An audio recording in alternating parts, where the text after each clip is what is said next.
All right, let's talk about the 49ers, Brock Purdy, and he's back, right? Now we can do another What Went Right with Brock Purdy video. It's been too long. And the 49ers looked all the way back in this game. They looked like that team that looked like a juggernaut, starting off 5-0. Turns out they're very good, had a bad couple of weeks. It's the NFL. You're not going to be perfect. But what I want to talk about here with Purdy, to start things off, isn't going to be what we typically talk about with Purdy, right? The running the offense, getting the ball out of your hands quickly thing. I thought he had some real just good plays, like some playmaking style plays in this game, where the way this play is designed to work is you have multiple receivers running to the offense's left. Purdy's going to run a play action and roll up in that direction.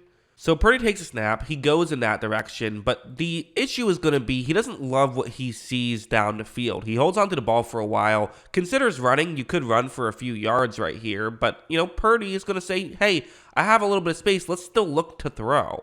Eventually, he looks back over into this point where, there is a window to hit Brandon Ayuk, but not a huge window, right? You're going to have to get it over to Jacksonville players who are standing in front. This is a difficult throw for Purdy to make it, and, depending on who you ask, potentially even an ill-advised throw. However, I always bring up that if you can make tough throws, you become a better decision maker, right? If you underthrow this one and it's intercepted, everyone says, what a dumb decision. But if you can make these throws, well, now all of a sudden, you're a better decision maker. And as you see, Purdy does do a great job at getting the ball to Brandon Ayuk. That's a real high level of difficulty throw and a real impressive throw. And I do kind of feel like Purdy doesn't always get the credit he deserves for his playmaking ability and for being able to do stuff off script. That is a big aspect of his game, and I think we saw it right here. Like this one was another one. It's not going to count. A holding penalty is going to negate this play, but it's still an interesting one to talk about where it's a 3rd and 6, and Jacksonville is going to be dialing up a blitz here.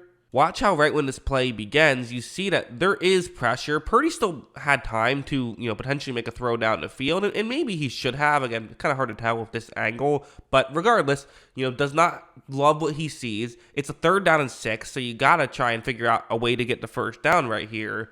And watch how Purdy is going to really just juke out Trayvon Walker there. Eventually is able to get the ball and get a first down to Deebo Samuel. Now, granted, like I said, if there was a holding penalty, so this did not count. They ended up having to retry it down. But hey, to some degree, it still did help, right? Because then you got another opportunity because they had to accept the penalty. Whereas if you got sacked, then they wouldn't have been able, they wouldn't have accepted the penalty, and you would have just been stuck on 4th down. However, the main reason I bring it up is simply just it's an impressive play from Purdy. It is. There's also stuff like this, which, again, not necessarily the highest degree of difficulty stuff from Purdy, but, this is what you expect from the 49ers offense. And again, that's kind of the thing, right, is a lot of times people look at these plays and use it to take away from Purdy, but at the end of the day, you just want these plays to work. If you're a 49ers fan, you don't care who's the one who's doing the most, the reason why it's working. You just care if it is working. Well, there's going to be a lot of reasons why a play like this can work. It's going to be a screen pass, and it looks like Jacksonville actually has a player who's blitzing on that side of the field, which can help things. Because watch how Purdy quickly gets the ball to Christian McCaffrey on this play. And again, part of the benefit of having a guy like Christian McCaffrey who can go on the outside and start that way. So now you're having what's essentially a wide receiver screen, but you're getting the ball in McCaffrey's hands. And you see right here, everyone is out in position to make their blocks. Because of that, watch McCaffrey's work in open space, and they're able to pick up an explosive there. And it just feels like sometimes it's just so easy for the 49ers, right? That's just a screen pass. It shouldn't be able to get you that many yards, and yet, of course, it got them that many yards because it's the 49ers running the screen pass, and they just make these things work. There's also this play where it's going to be a 2nd down and inches play, so I almost wonder if that's part of why they're maybe looking to throw the ball down the field. It's man coverage across the board for Jacksonville. So for, Purdy, okay, well, let's look at a matchup that you like, try to find a one-on-one matchup somewhere. Well, right when this play begins, you're going to see Purdy takes the snap. He looks down the field, and, Kittle is in a one-on-one matchup. So, okay, yeah, put the ball in his direction. That makes sense. That's something you want to look at. The issue, of course, is there is pressure for Purdy. So he wants to get the ball down there, but is he going to be able to physically make it work? Well, watch how Purdy, while getting hit, throws it. And, I'm going to pause it right here. it's one of those things where it's like you can see where an ideal throw would be, right? And you don't need an ideal throw. Kittle's given a pretty big window, but obviously if you can get an ideal throw, maybe you can run after the catch, get more yards that way. And as you see, this is a thing of beauty right there. Absolutely perfect throw from Purdy. They're able to get into the end zone for a touchdown. Kittle had plenty of time to celebrate before even getting into the end zone. So good stuff there. Listen, this is the great George Kittle play, right? That's kind of the main takeaway you have from it. But honestly, it's a great Purdy throw as well. I mean, it is. That's a difficult throw to make. Getting hit like that, putting it right on the money, that is very difficult. And the fact that they can pull these things off is part of what makes them so successful.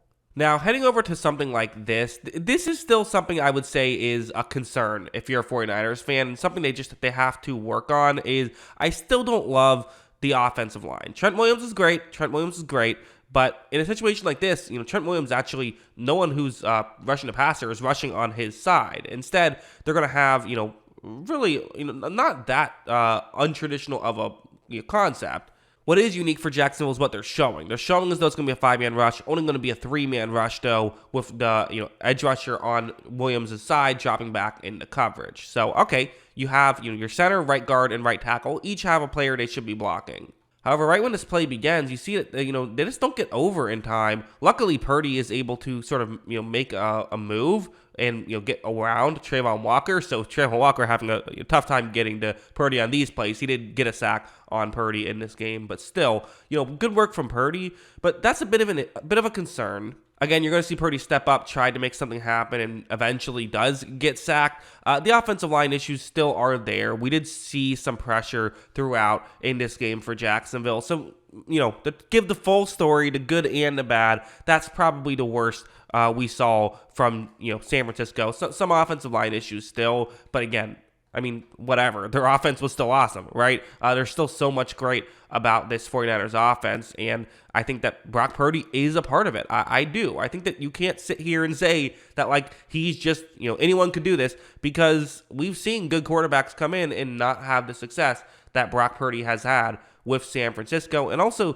if you just watch these plays, I mean, these aren't he's just flipping it to someone on a screen pass who's running and picking up 45 yards. Don't get me wrong, there's always some of that with San Francisco, so perhaps some numbers can be inflated. That's a fair point. But if you just watch the game, I mean, there are moments when Purdy is having to make difficult plays, and he is making difficult plays, and that's what I think gets you excited if you're a 49ers fan. So definitely nice to see him kind of be all the way back, Purdy. Felt like, vintage Brock Purdy, which I don't know if you can say given he's, in his second year, but you know what I mean. Felt like early season Brock Purdy. The last few games were kind of, I think, the exception to the rule, and I think he's very good. Those are my thoughts. What are yours? Let me know in the comments below. Always love hearing from you, and of course, as always, thanks for watching.